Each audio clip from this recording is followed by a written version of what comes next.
సాయంకాల సమయములో సంధ్యాదీపారాధనలో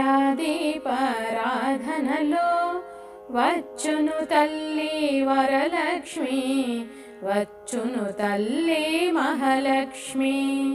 కాళ్ళకు గజ్జలు కట్టింది, మెడలో హారము వేసింది, పిలచిన వెంటనే పలికింది, అడిగినదంతా ఇచ్చింది.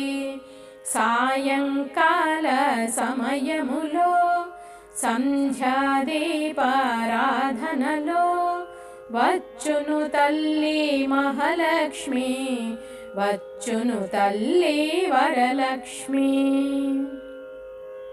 ధనములనిచ్చును ధనలక్ష్మి, ధాన్యములిచ్చును ధాన్యలక్ష్మి.